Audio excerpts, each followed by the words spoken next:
The following program is sponsored by Friends of Life Outreach International.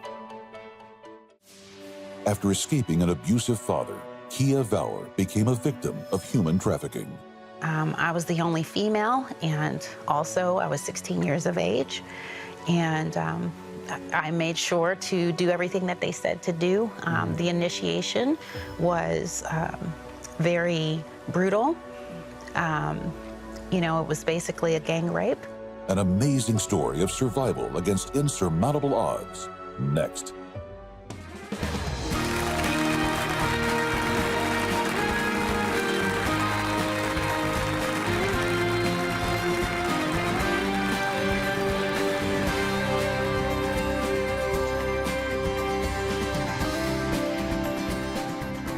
Welcome to Life Today. I'm Randy Robinson. Sheila Walsh is with me. Hey, and everyone. We have been in this season where we're dealing with Rescue Life, where we reach into places and give young girls and boys a hope and a future and getting them out of some bad situations. Well, today you're going to hear from someone who has lived that, unfortunately.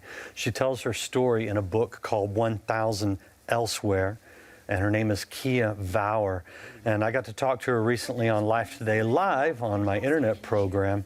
And I just said to the team, I was like, we really need our broadcast audience to hear Keeya's story. So Keeya, it's wonderful to have you here. It's great to be here. Thank you. One of the things that, reading your book, Keeya, one of the things that I first impression I was left with was how little I actually understand about the whole process. You know, Randy and I both spent time in Southeast Asia with trafficking there, but realizing the way it happens in America all the time was an eye-opener to me. Can you give us a little of your story as to how you ended up in that situation? Absolutely. Basically, this was the early 90s. And just a little bit of background, my father, he was in the United States Air Force. Right now, we know that he was suffering from post-traumatic stress, and his way of coping was drugs in order to kind of medicate what he was going through.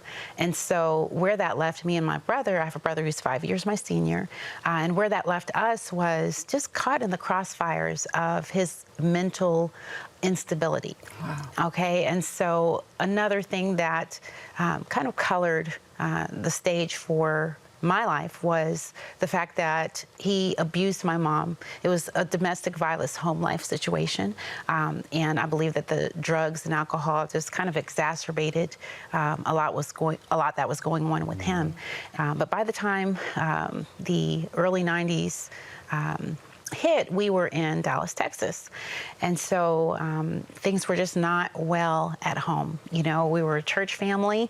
We were always in church, grew up on TBN. And wow. So we were plugged in to church, yet experiencing such a double life, wow, right, of abuse and uncertainty.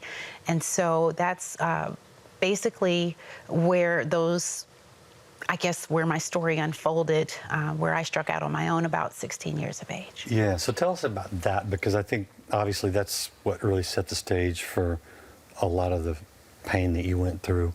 You leave Dallas at 16, and what happens then? So before we get to leaving Dallas, I went to one of my friend's proms, and that was in Tulsa, Oklahoma. So I got on the plane by myself. It was my first trip by myself. And I met a guy who was about 27 years of age, and we exchanged numbers. I was very needy, and he basically on the flight told him what I was going through at home with my dad, and he said, if you ever need anything, just give me a call. Wow. And so I remembered that in a moment of just utter devastation with my father, where he was suffering. It was kind of like a withdrawal from drugs, and I found him in the closet. One morning, it was a terrifying situation. He was shaking, and I just knew he was not well, okay? And so he kind of explained at that time, that's how I found out he was on drugs. He explained to me that he was on drugs, and it was just over the top. It was too much. I kind of couldn't handle that. And then he became very aggressive and very violent. So he had threatened to kill me. And my mother actually kind of stepped in between us because he was throwing a punch, and it landed on her, and I ran out of the door. When I ran out of the door, I called the police, and that was the beginning of my escape from that situation. So where did you call that guy who'd given you his number? Yes, I did. I called him. I told him this is what has happened. He actually lived in Atlanta, Georgia, and he said, you can come and stay with me. I have a house, I have space, and that's exactly what I did. Did you realize, because I mean, that sounds like an opportunity. You know, you're in a devastating situation, Right. hopeless, not safe. A kind person gives you a number and invites you. How long did it take before you realized this was not quite what you thought it was going to be? Well, not very long, and I wasn't there with him very long. He actually tried to show me around and took me to a nightclub. My story is riddled with red flags, okay? But he took me to a nightclub, and I met another gentleman. And when things didn't work out with that situation, I just found another. And this is where the trafficking actually began. That gentleman actually worked for a record producer, a very famous one. And he said, I know exactly, you know, who you need to meet, who will be able to, you know, take care of your needs. You know, you need a place to stay, you can have a place to stay. You want to be in a music video? Hey, we'll put you in a music video. And so for me, at 16 years of age, I'm like, I have struck gold. Now I'm going to be safe. They've got the money. They can take care of me. And it was probably that night when the producer came with his entourage. And he met me and basically sized me up. And please forgive me, I'm trying to get through this. But he sized me up and he said, oh, yeah, you can live with us. But it's going to be in exchange for taking care of everyone. And so I did live with them. And I was the only female. And also I was 16 years of age. And I made sure to do everything that they said to do. The initiation was very brutal. You know, it was basically a gang rape. And I had been threatened throughout the time of living there that if I told anyone at any point that they would not find me. And the guy who told me that was their security. And he had these red teardrops tattooed on his face. And he would always remind me that I could become one. Yeah, and the teardrop is... It represented people that he had killed before. Yeah. Yeah. So, geez. Just one of the things that just is so clear to me is so often people think, well, why didn't you just leave? Or why didn't you do that? I mean, it must have seemed to you like you had no other opportunity, no choice. Where were you going to go? Yeah, and I was a homeschool student. And I think that this is important to know because when you're looking at this situation, when I look back on it and I think about other people that I've met who have gone through sex trafficking or human trafficking, what these people are looking for are low-hanging fruit. Yeah. Vulnerabilities. And my greatest vulnerability was I did not have a tight family unit, and I did not have cousins and aunts and uncles. My father had estranged my mother, and that was how he was able to, you know, be very abusive and in control. And so I didn't have people checking after me. There weren't truancy officers looking for me because I was a homeschool student for many years. So it was, my mom was my teacher, you know. In a situation like that, do you stay with the same person for years or do they kind of pass you around? For me, I got tired of what was going on really quick, but I basically went from one handler to the next. And so I just felt like I was a magnet for these people. You know, there was a lady who was like, you don't need to be around them. And so I'm thinking, okay, great. No, I don't. She's been to the house. She's been to the different after parties and after parties. She knows that I don't need to be here. And so I was just clinging to her, but she would also traffic me. And so it was just bouncing around all these different handlers, if you will. And then finally I said, you know what, I can run my own enterprise, if you will. And so at a very young age, I was probably 18 or 19. By 18 or 19, I decided to become an exotic dancer. And that was my way of not being under anyone's control. Were there Were drugs a part of this? Yes. Now, was that for numbing the pain, or was that for control, or what was it, just part of the culture? I really just think it was their lifestyle. Right. And for me, it was numbing my pain. Sure. I'm not sure what they were running from, but for me, it was introduced, it was always available, it was always there. So yes, it was a part of the environment. I look at you today, and I look at your countenance, and I look at the love of Christ that's in your eyes. How did Jesus interact with your situation and bring you from the pit of hell? Yes. Well, first of all, I would say this was 1997, and this is when my mind was not able to continue, and so I had a nervous breakdown. Sure. Well, at the moment, it was the worst thing in the world. It's like now I have yet one more thing to be ashamed of, right? Because I went into a hospital and, I had all these medications, and now I have, a new moniker, I've got a label, right? Something that I don't want. Yet that's exactly what God used to meet me. And so my brother actually is the one who I finally got in touch with him, because for years I didn't tell the truth to my mom and my brother. I couldn't tell them that. We grew up in church. I knew better, right? So I would just lie about everything. But when I had that nervous breakdown, he came to get me. Literally, my brother was my rescuer. Wow. And when he drove from Dallas to Elizabeth, New Jersey, and brought me back home, he said, Keeya, things are going to be very different in your life. And I had to tell him everything. He said, we're going to go back to church like we used to. And that's exactly what we did. But it was not just that simple, because now I have to work through mental illness. And so now I have to work through all of that and try to become just a normal person, because my search was for normalcy. I just want a normal life. I don't want to be so abnormal, right? And so that process was me going to church every time the doors open, number one. And I know that it only takes accepting Christ into your heart one time. But every time there was an altar call for like 2 months, my brother had to stop me. He's like, Keeya, you don't have to keep going down there. I'm like, do you know? I got to make sure I'm good. But anyway, the journey to healing was definitely a process, isn't it? It's not just a process. like that. Yeah. I went from making a lot of money to working at Wendy's, getting $89 every 2 weeks, and being okay with that and tithing off of that. Yeah. But I promise you, I was joyful about it. When you look back on the time, how many years were you trafficked? That was from about 91 to 97. Okay, so there's about 6 years in there. You grew up in church. Of course, you went back to church to find your healing. Yes. Where was God for you during those 6 years?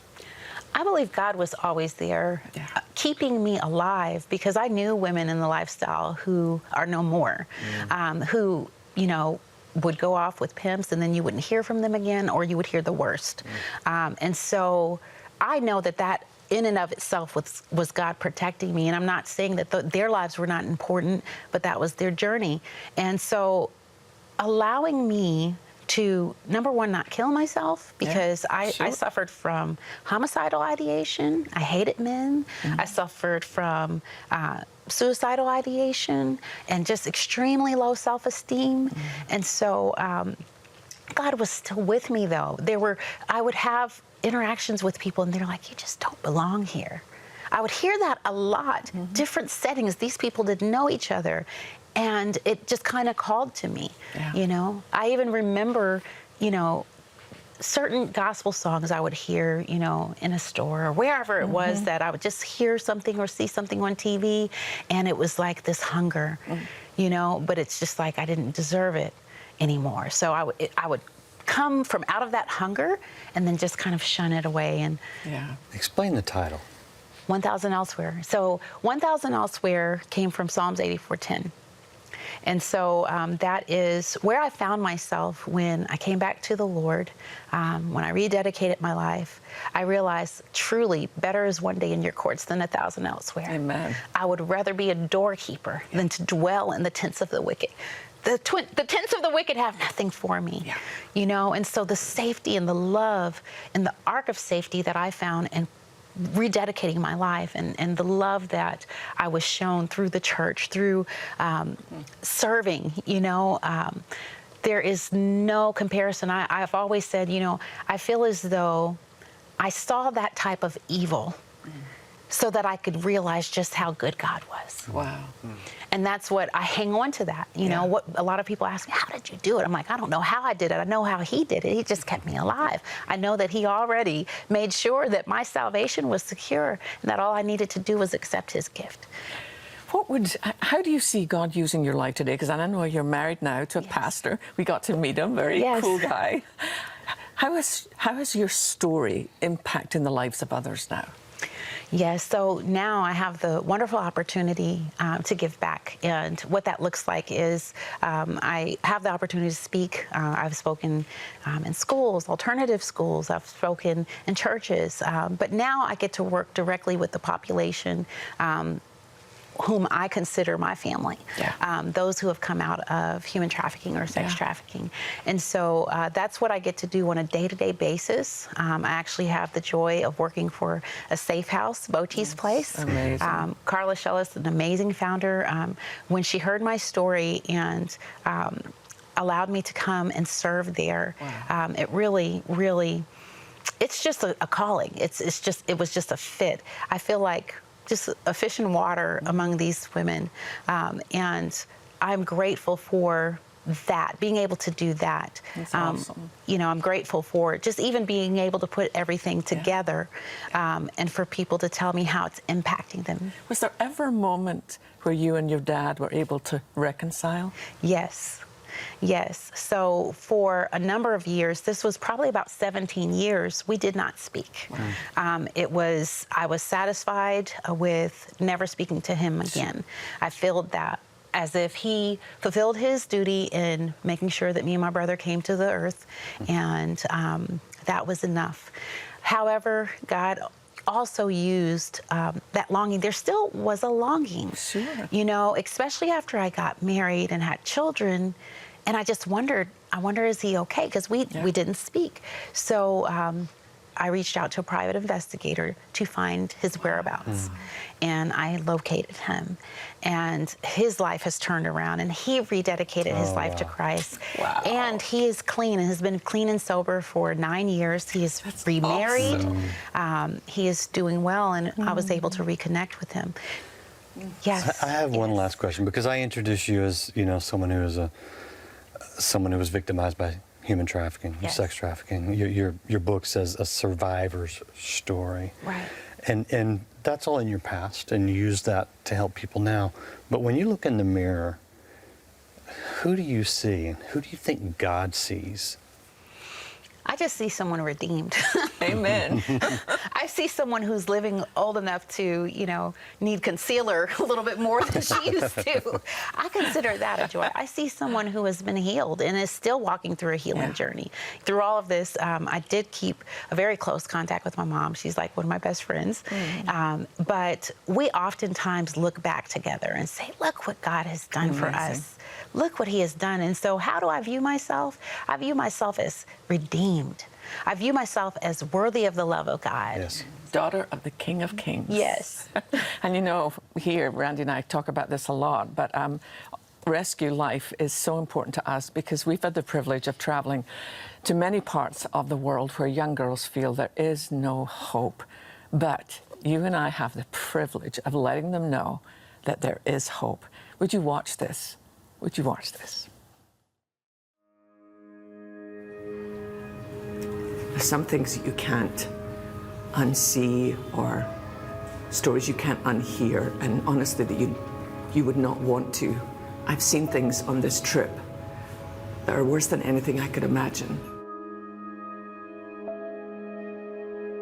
I just spent some time with a little girl who is now 11, and she's been forced to have sex with men, with strangers, sometimes 4 a night since she was 9 years old.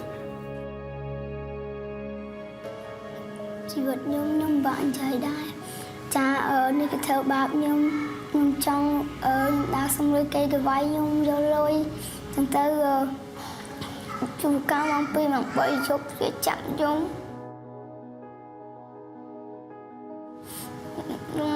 ទេដែលគេចាប់ខ្ញុំចាប់លោកខ្ញុំ I am so sorry.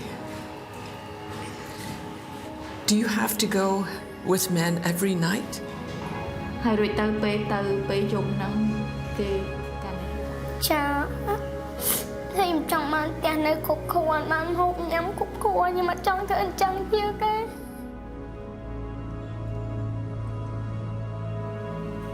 When Scripture says the Lord is close to the brokenhearted and saves those who are crushed in spirit, I've seen what it looks like to be crushed in spirit when you're 11 years old. So, this is our moment to be Christ in the flesh to those who are broken.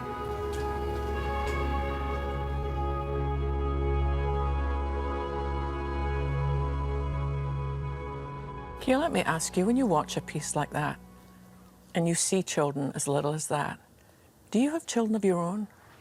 Yes, we have 3 children, 2 boys and a girl. What does it do to you when you see how young these children are that we're working with? It breaks my heart. It's hard to view and know that they're suffering in the way that they are. It's unimaginable.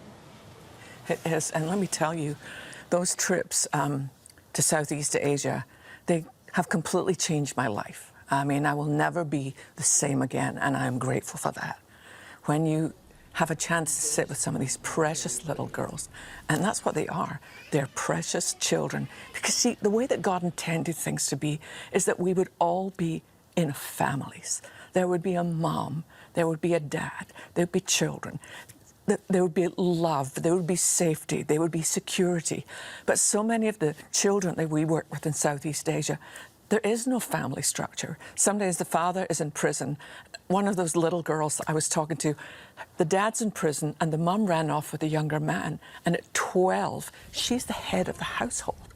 And one of the reasons that she doesn't try and escape the lifestyle is that her traffickers have told her, we know where you live. You try and escape, we're going to go after your sisters.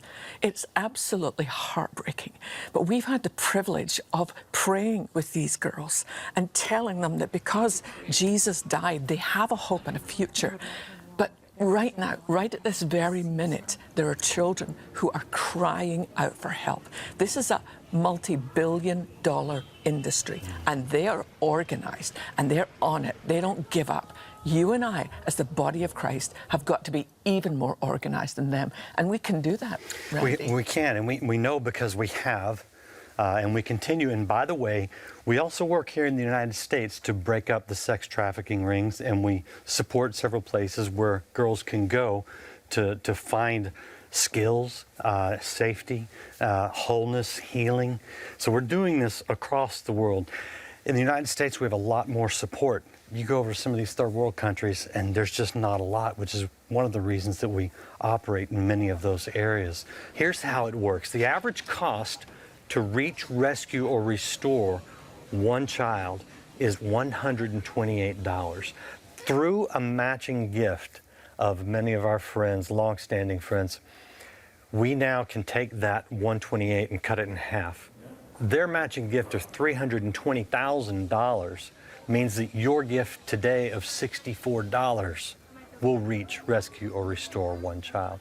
Many of you can do more than that, and I hope you will. A gift of $128 will reach, rescue, restore 2 children. Your gift of $1,280, if you can do that, will reach, rescue, or restore 20 children. Those are just some of the numbers. Here's the thing you need to hear. We can go into these dark, dark places. We can rescue children out of this hell on earth. We can give them a hope and a future, put them on a path to healing, and we can show them God's love. Will you do that today? Go online, go to the phone, and make the best gift you can. Be a part of rescuing, of restoring, and showing people the love of God.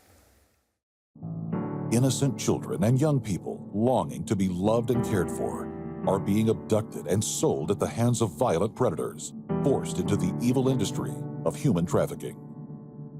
Through Mission Rescue Life, you can reach out to warn children who are at risk for sex trafficking, rescue those already enslaved, and restore young lives and give them a future. With a generous $320,000 matching gift, now your gift of $128 to help reach, rescue, or restore one child can be doubled to help 2 children. Your $64 gift will be matched to help save one child from the horrors of human trafficking. And a $32 Mission Rescue gift will be doubled to $64. With your gift today, we'll send you I Hear His Whisper. Each entry in this beautiful 365-day devotional will encourage you with words of comfort, joy, and love as you encounter God's heart and hear His gentle voice. With a gift of $128 or more, you'll receive What Does Your Jesus Look Like? This captivating book by sculptor Scott Stearman shares compelling stories and beautiful images, revealing how we can be the image of Christ to a watching world. Finally, please consider a gift of $1,280, which will now help save 20 children, and you may request our inspiring bronze sculpture, Let the Children Come. Please call, write, or make your gift online.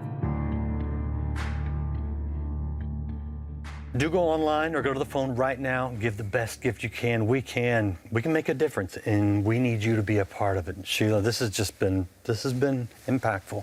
I'm so grateful to you, Keeya. If you had anything that you want to say to somebody who finds himself in a situation like that, what would you say? I would first have to say that if you are out there and you have experienced abuse, or you are currently being abused, whether it's sexually or if it is through sex trafficking or human trafficking, I just want you to know that you are worthy of the love that God so lavishly desires through His Son, Jesus Christ, to give to you. Even if you don't feel like you are, you are. I am a witness to that. For many years, I did not feel as though I deserved that love. But because of the patience of God, because of God being who He is, Jehovah Jireh, my provider, He provided me with everything that I need, and He'll do the same for you. If people want to get in touch with you, what's your website? My website is www.keeya, V as in Victor, awar.com. Thank you so much for being our guest. It was Thank you so much for having me. We'll see you again next time here on Life Today. God bless.